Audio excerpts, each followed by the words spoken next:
وہ ہمارے اکابر کو کافر کہیں، اس سے وہ خود تو کافر نہیں ہو جاتے نا۔ یہ بھی سن لو کہ تک صحابہ کو کافر کہنے سے آدمی کافر نہیں ہوتا۔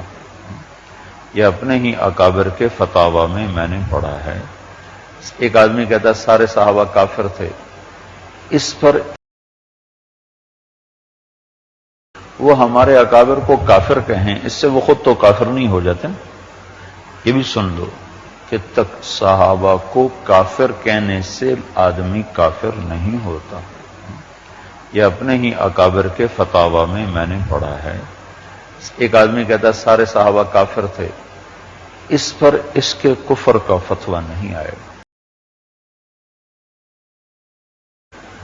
تو ایم رضا خان صاحب مرحوم، تو میں نے خود اپنے استاد صاحب سے سنا کہ ان کی تحریروں میں کوئی ایسی چیز نہیں ہے جو حد کفر تک پہنچاتی ہو یا بالکل کھلی گمراہی تک پہنچاتی ہو۔ وہ صرف جذبہ عشق میں بدعت کی حد تک پہنچے۔ وہ مودودیت کوئی فرقہ کوئی نہیں۔ مولانا مودودی صاحب رحمۃ اللہ علیہ نیک آدمی تھے، اچھے عالم تھے، انہوں نے کوئی الگ فرقہ نہیں بنایا، کوئی الگ انہوں نے کوئی فقہ نہیں لکھی، کوئی الگ اپنا اجتہاد نہیں کیا۔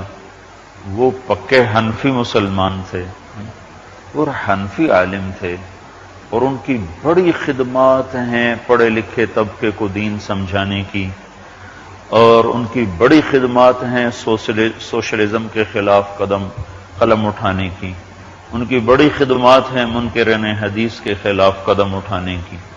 حمید الدین فراہی رحمۃ اللہ علیہ بہت بڑی عالم گزرے ہیں، جن کے پھر پیروکار بنے وہ امین احسن اصلاحی صاحب، اور